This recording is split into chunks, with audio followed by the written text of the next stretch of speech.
For countless lifetimes across many ages, the Buddha was reborn again and again, performing good deeds and building virtue.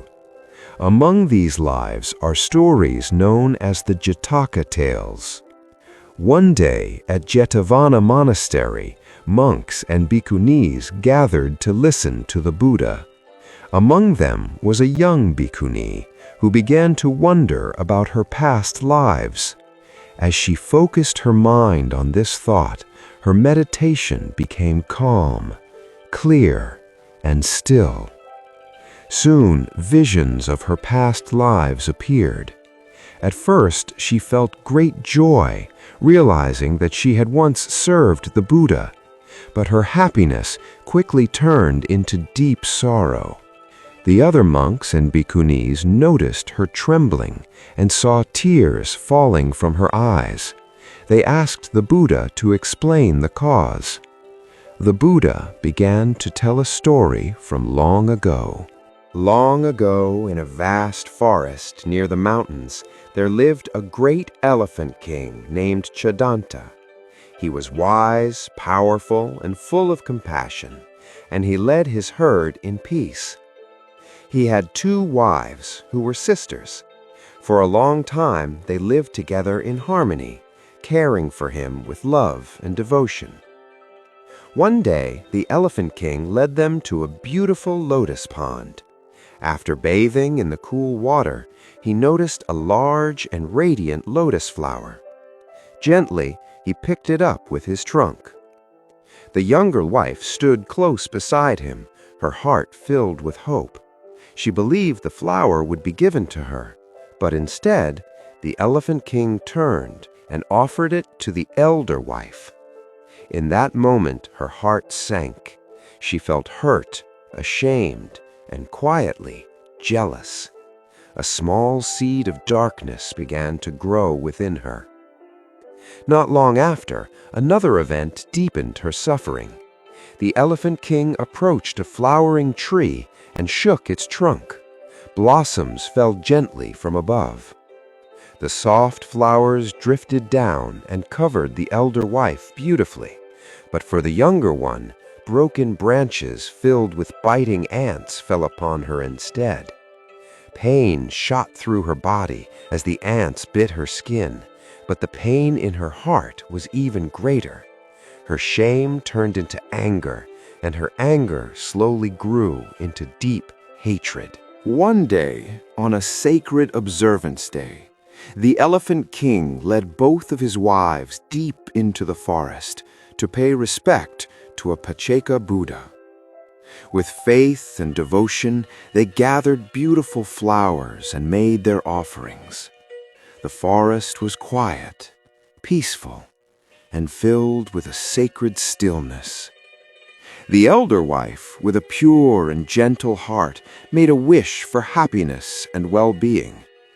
But the younger wife, still filled with anger and jealousy, made a very different wish. She prayed that in her next life she would be reborn with great power so that she could take revenge on the Elephant King. From that moment on, consumed by her hatred, she refused to eat and refused to drink. Day by day, her body grew weaker, but her anger never faded. Until at last, she died with revenge still burning in her heart. And so her final thought became the seed of her next life.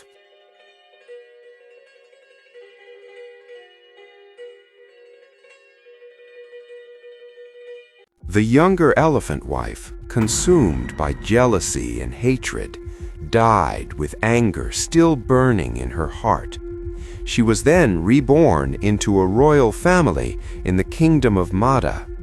She grew into a woman of great beauty and later became the queen of King Brahmadatta of Benares. She possessed the rare ability to remember her past life.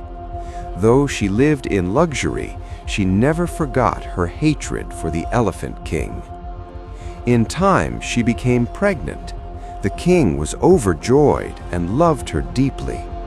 Wanting to please her, he promised to grant her any wish. Seizing this opportunity, she asked for the tusks of the great Elephant King, who lived in the northern forest. Determined to fulfill her request, the king sent a skilled hunter named Sunutara. After a long journey, the hunter found the Elephant King.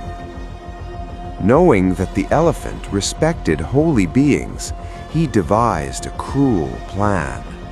He stole the robe of a Pachaka Buddha and wore it as a disguise to protect himself. One day, as the Elephant King walked peacefully, the hunter hid nearby and shot him with a poisoned arrow. The Elephant King cried out in pain, and in a surge of anger seized the hunter with his trunk, lifting him high and aiming to pierce him to death with his tusks. He had the power to destroy him instantly. But then he saw the robe of a holy being. In that moment, his anger faded. Out of respect for holiness and understanding of karma, he released the hunter. With great compassion, he allowed the hunter to take his tusks. This became his final act of generosity. After enduring great pain, the Elephant King eventually passed away. When the tusks were brought back, the queen saw them and remembered everything. Not only her hatred, but also the love she once had for the Elephant King. For 3 days, she kept the tusks beside her, unable to let go. Her heart was torn between love and revenge. At last, overwhelmed by grief and regret, she could no longer endure the weight of her actions, and soon after, she passed away. The Buddha then revealed the truth. The queen in that life had become the bhikkhuni. The hunter was later reborn as Devadatta, and the Elephant King was the Buddha himself.